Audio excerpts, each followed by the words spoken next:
You are now listening to the Outsiders Sports Show, the most comprehensive and hard-hitting sports hour on radio today.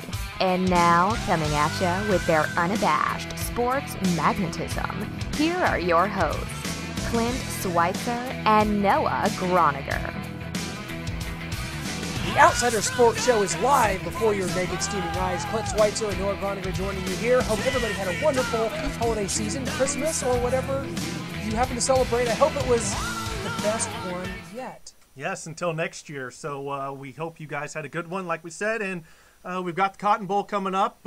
Chiefs game against the Chargers. That one's pretty meaningless. But this Cotton Bowl one is not.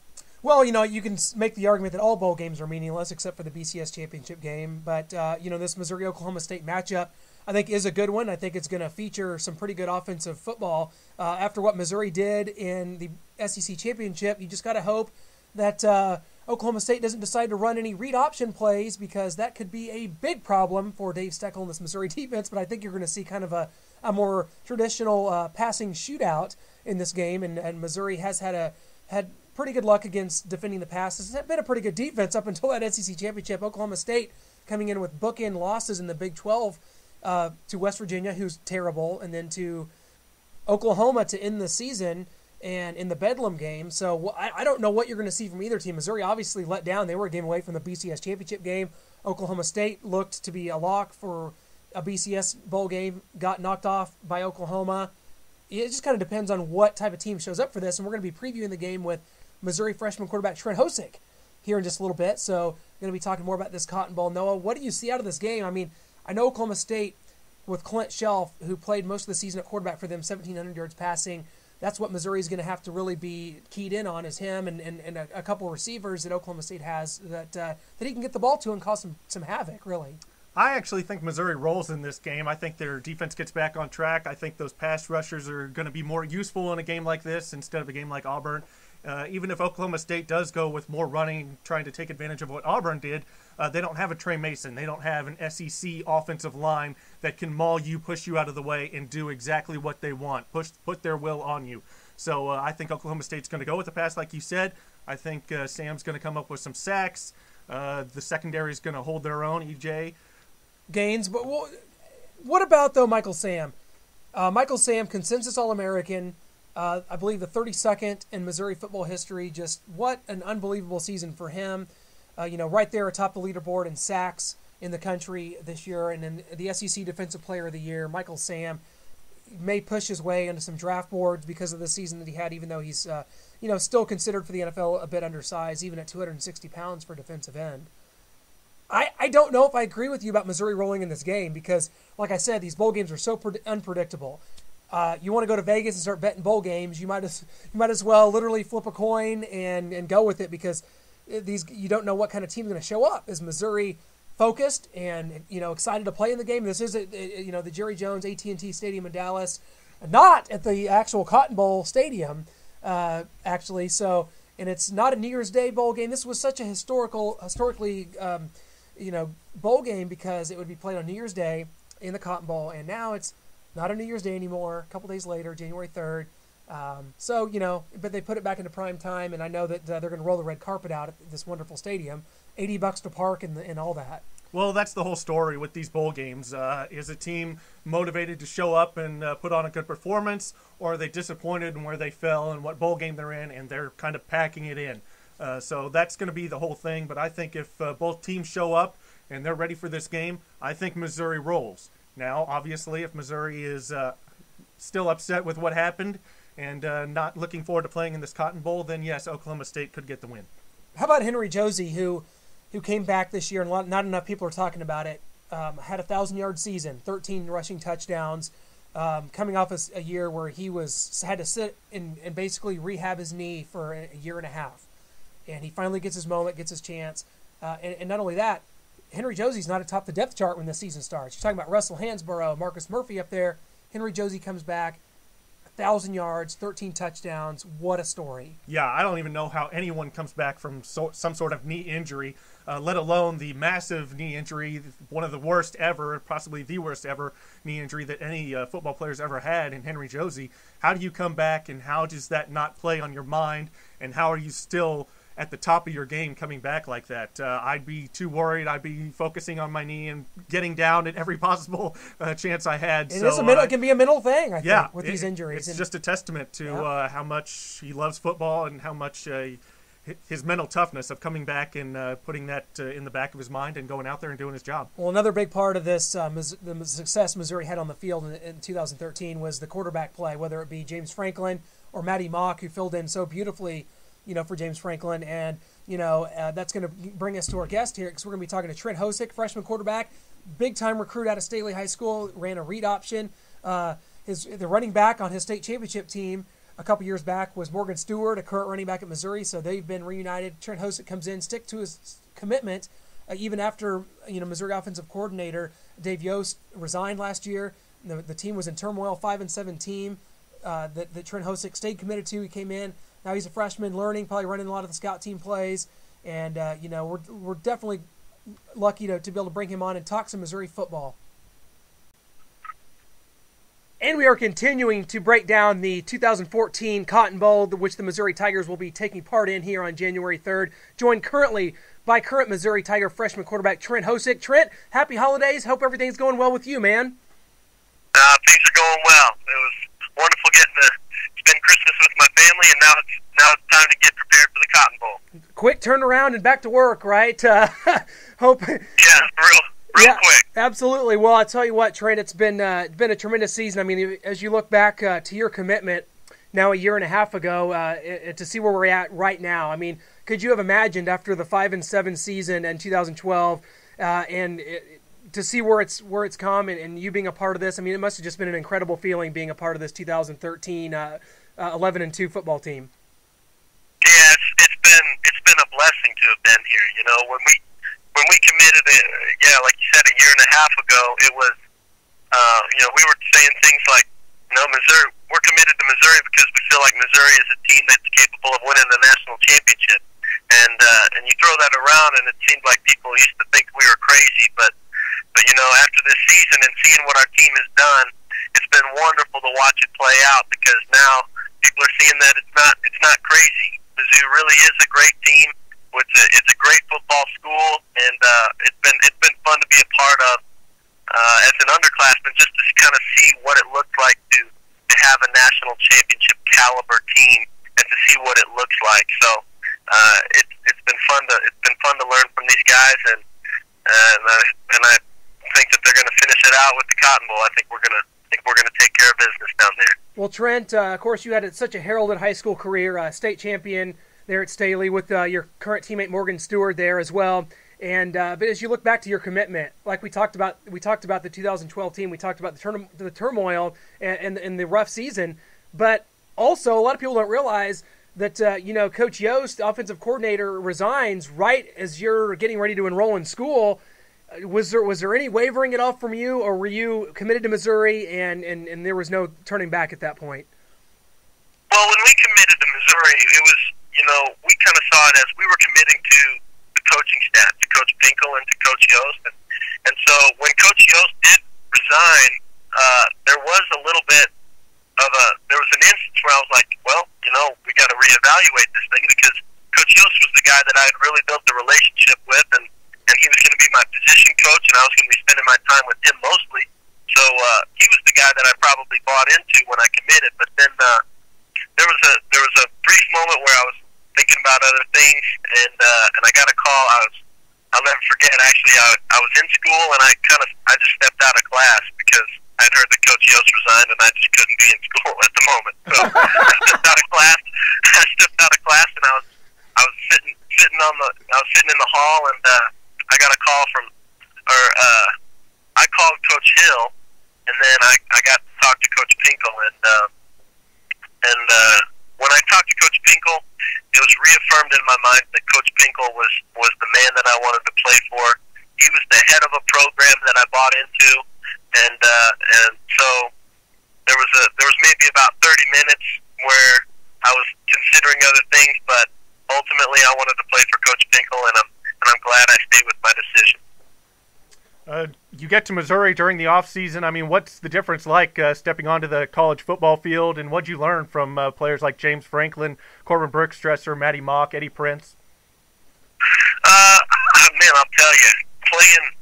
I've played on some big fields. I got to play in Reliance Stadium down there in Texas, and I got to I played in some big playing in the Edward Jones Dome for the state championship. But when I walked out on the field against the first game this year, who was Murray State. Murray State.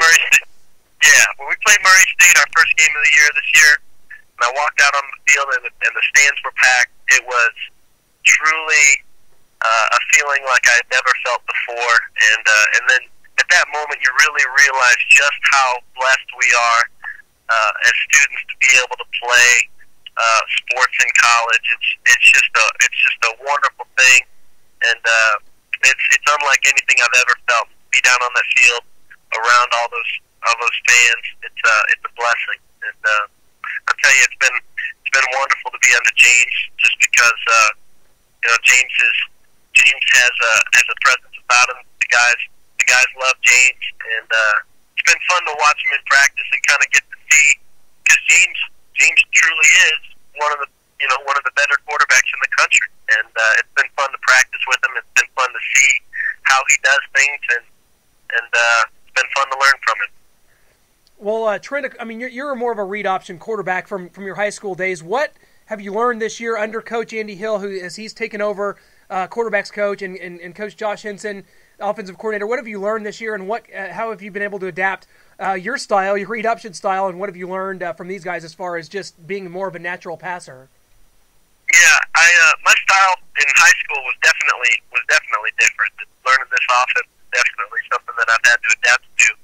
I'd say the area that I've grown the most is in my ability to read defenses, my ability to watch film and to break down game film, and to see the difference between cover twos and your cover threes and make post snap reads. That's really been the area that I've grown the most, and it's been fun because I've continued to grow through the year. I was here last spring, and then through this season, it's just been fun because you think there's a point where, okay, well, I understand what cover three looks like, but it's been fun to realize that there is so much to study, and I've really grown a lot in that area. That's one of the things that I believe has helped me improve the most over this past season. Well, Trent, you're obviously a very strong athlete. You were a wrestler in high school, very successful, and obviously that is adapting to the college level. Now, we talked earlier about Eddie Prince, a freshman also in your same class. Do you feel like that quarterback is going to be the position for you going forward? Has there been any thought about maybe switching, trying to figure out a way to better utilize your skills, or do you feel like that quarterback's going to be for you going forward? I'm a quarterback. I believe that my skills can be utilized best from the quarterback position. I recognize that I'm a little bit different of a kind of quarterback than you'd see across the country, but I believe that I have the skills to be a successful quarterback, and that's what I was told by Coach Pinkel when I was brought in, and I believe that they believe in me, and this is the position that I want to play. I believe I can help Mizzou win, and that's what I hope to do. Absolutely. Well, big game coming up here, the Cotton Bowl in Dallas. Must be just amazing for you as a true freshman to come in here and gone through this season. SEC East Championship, having Johnny Manziel and the Heisman winner at your guys' place, the final game of the season, clinching the SEC East and playing Auburn in the championship game. Obviously, that result didn't go as expected or as hoped for, but must have just been what a whirlwind of a season. I'm sure your entire freshman class must just be sitting there going, gosh, glad we came here. Yeah, well, you got to remember that my class was the class that committed after Mizzou had what people saw as us struggling in the SEC. And so what's been so wonderful for me and for my entire class is that we've been able to see this turnaround and when people have doubted us. And so all we know as a freshman class is winning, is championship thinking.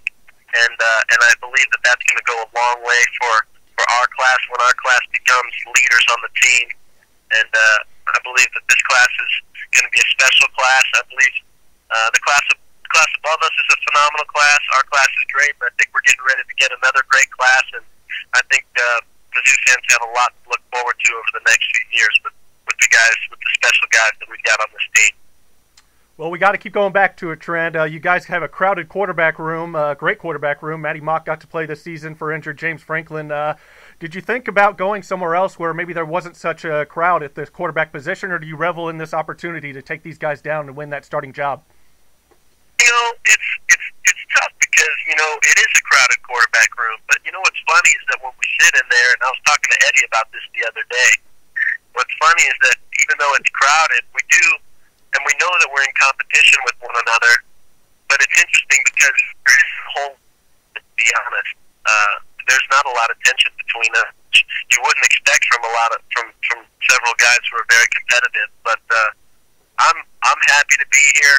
I'm glad to be with these guys and to be playing for Coach Pinkel and for Coach Henson and this coaching staff. And I'm glad to be in that room. I know that for me to become a starter for the University of Missouri, I'm going to have to be a great quarterback, and I plan on working and continuing to better myself and hopefully get there someday. And so that's the part of being in that crowded room is that you've got to be great to play, and that's what's fun about it. So I do plan on sticking around, and I'm glad I'm there. Well, Trent, I know that Oklahoma State was a school that you were considering as your high school career went on.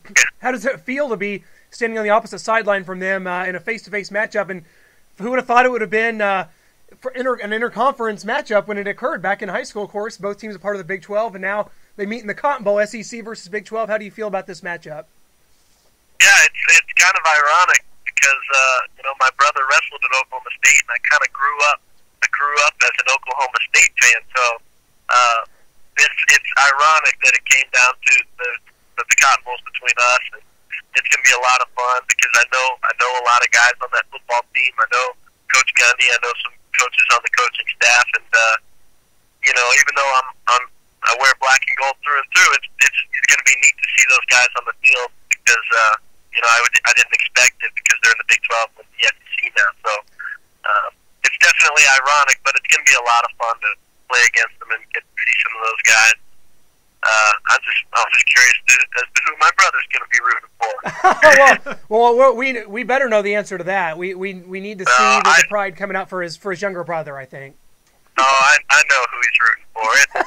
He's black and gold through and through now. Hey, I love it, Trent. Well, I'll tell you what, we cannot thank you enough for joining us. Best of luck in the bowl game and going forward. We're definitely going to be watching. We were so excited when you committed to Missouri. We've definitely been hearing your name for many years, so it's great to see you at the state school, and we will be cheering for you going out. Have a happy New Year and a great trip down to Dallas, and we'll be cheering for you, my man. Appreciate it, guys. Merry Christmas and Happy New Year. You too, Trent. Thanks a lot. Bye-bye. Big thanks to Trent Hosick, who took time out of his holiday traveling schedule to talk to us here on the Outsider Sports Show. Very thankful for that. Trent's a great guy. I mean, you hear all the stories. He's just such a class act, always so polite, and was very polite with us, Noah, and we can't thank Trent enough.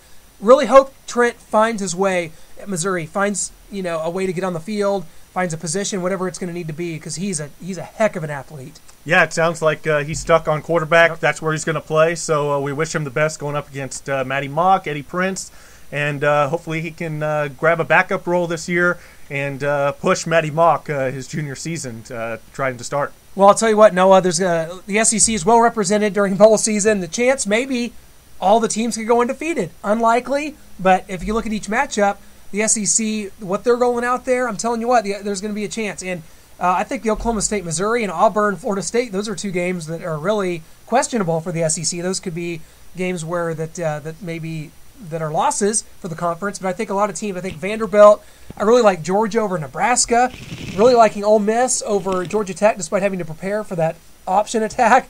So there's some games out there, obviously, and they could happen. But I think the SEC, who is always well represented, is going to have a good bowl season.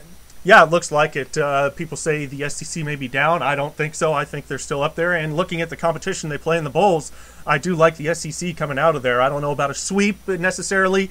I do like Florida State, but Auburn, that's going to be a great game. That could go either way. So, Clint, you also have a great article on this on the Football Educator, thefootballeducator.com. You've got an article talking about the SEC bowl games and can they do a sweep? Yeah, absolutely. I raised the question, and I think that it warrants a question. Because every year you look up and the SEC's gone, well, they've gone 8-2 or 7-3 in bowl games, and it's like, my goodness, they when the SEC in non-conference situations, not just in bowl games, but in non-conference games, the record's unbelievable. Okay, so you look at non-conference games like the last 2 years, Alabama has played Michigan and Virginia Tech, just blown those teams out before the season even really gets rolling. The SEC is beating up on non-conference teams.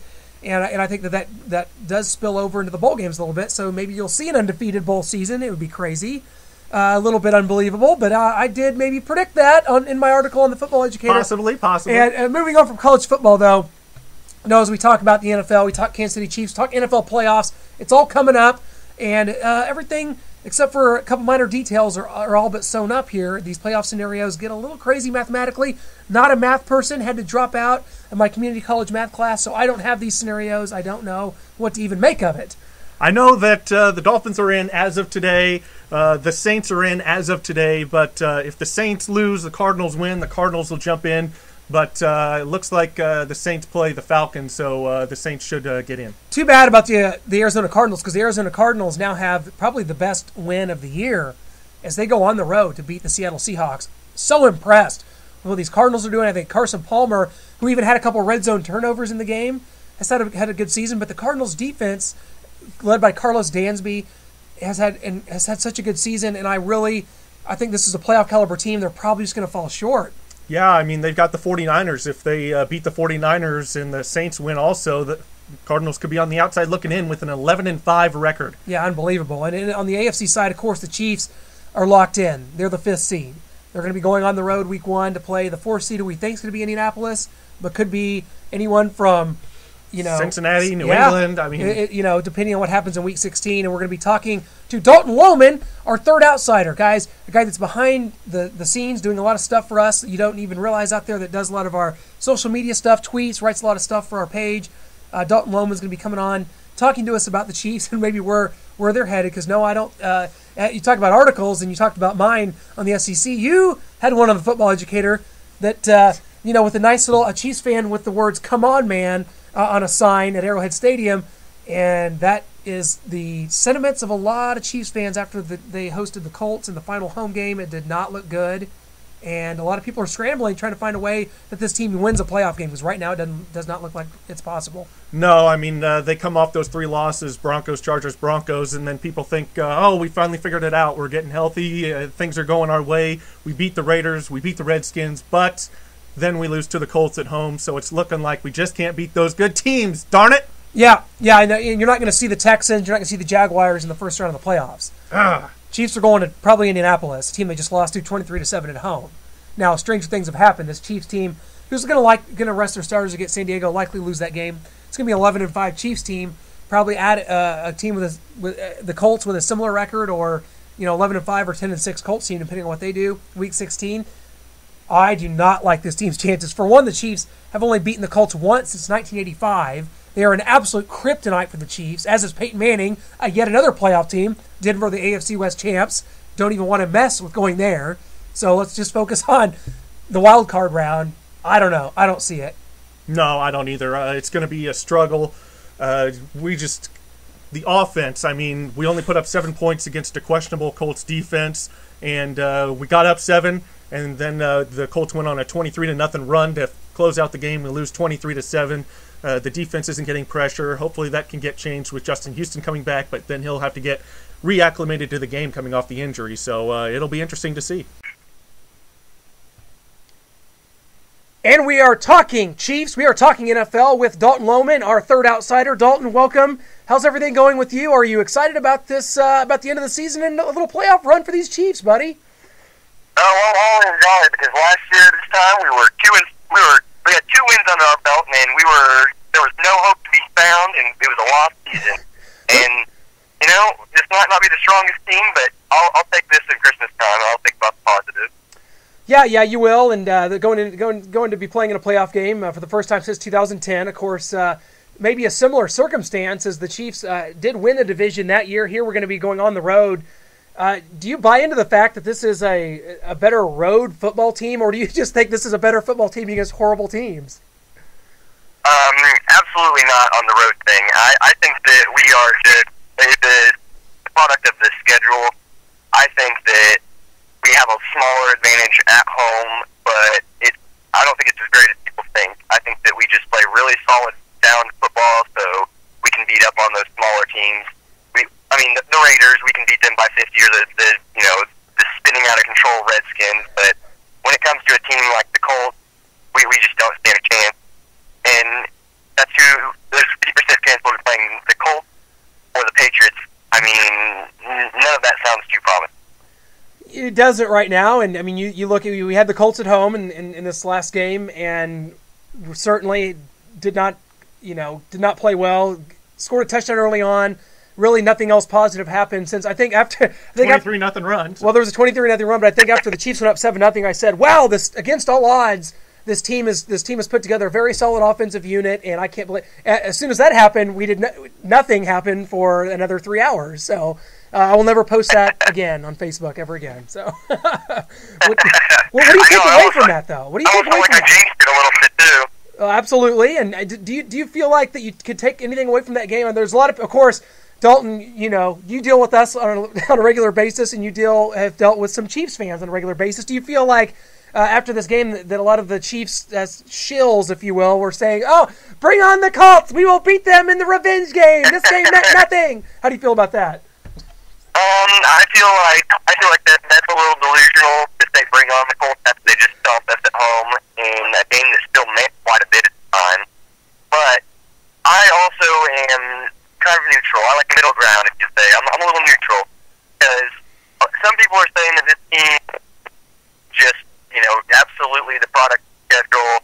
We're not a good football team across, but there's also the other end of the spectrum where we did go 9-0, and you can't deny that in the national football because wins are not easy to come by. I live somewhere in the middle. It's kind of maybe the in me to say that, but I think that we are an average football roster that is very well coached, except for on Sundays.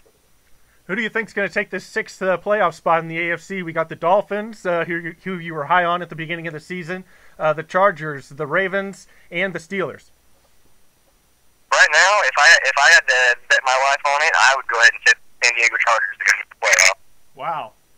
Well, they're going to beat the Chiefs on Sunday. Yeah, they got the win down. They've got the win down, so that's going to be one down, and then they're going to need some help. But it's weird because Miami is in right now, but they can't just win and be in. They're going to need help, too. This is a bizarre 6-seed scenario here. And what are we going to do if the Steelers make it in? Well, they'll probably win the Super Bowl. We know how this works. Hell will freeze over, right? Yeah, you Sorry, Steelers fan. I'm not as scared as 8-8 teams. I am terrified of 9-7 teams. Those are your Super Bowl contestants typically, and so Miami out of nowhere. I don't know, maybe so. I think the Chiefs have too good of a record and aren't good enough to make it, but yet a team like the Dolphins at 9-7, why not? Like that's just like the Giants of 2011. Absolutely. So it's going to be interesting. And I tell you what, like you said, it looks like the Chiefs are going to go on the road.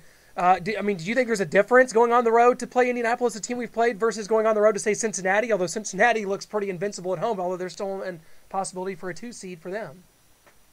Well, I'd say with the Colts, at least, I wouldn't mind playing them on the road. That really doesn't falter me any. I almost feel like that would be an advantage for us because we're the type of team where we get fired up. We're an emotional defense. Our offense, that's the part where we really need to work on. I almost want that chip on our shoulder because I think that's a big advantage that we can have in the playoffs. Emotions running high, Tom Holly and Justin Houston running out there. I wouldn't want to be an opposing quarterback seeing them fired up. Well, absolutely, and we've seen what this team can do when they are getting consistent pressure. When the secondary isn't having to cover for 3 and 4 seconds of play. Saw that about 8 weeks ago, but it has been about 8 weeks since we've laid eyes on it. But you get Justin Houston back in the fold. That's a big deal, and I really think that again, it's the NFL. you can't predict any of this. That's why we joked about the Dolphins going to the Super Bowl or the Steelers, because you just don't know, right? And that's the beauty of it. We all must be crazy, right, to love this game so much and love to try to predict every week something that, Yeah, exactly, and that's why we don't. Unless you're a Chiefs fan come playoff time, and then the past 20 years, you've been able to predict that correctly. Unfortunately, true. But Dalton, I tell you what, it's going to be interesting going forward. And like you said, you talked about just being happy with a playoff game. Do you think Chiefs fans should be happy with the way this has gone? And you talked about the coaching staff. You definitely credit this coaching staff: Andy Reid, Doug Peterson, Bob Sutton for the first 8 weeks. I mean, you have to credit this coaching staff. And I mean, to get us to this point, do you think Chiefs fans should be happy with this playoff berth, win or lose? I think that they should be happy with the one and done. You should never be satisfied with that. Your ultimate goal every year, I don't care if you're the Jacksonville Jaguars or if you're god-awful Oakland Raiders. I mean, you have to hope for a Super Bowl. Your goal. That is. Well, we all know how that's going to go. We're going to have to get rid of Brandon Albert, and it will be left tackle time or replacing, Mr. Tyson Jackson at defensive end. One of the two. We're just going to have to replace those guys. Let's get back on the offensive and defensive lines, Dalton. You know how that. Are we going to draft another LSU defensive line?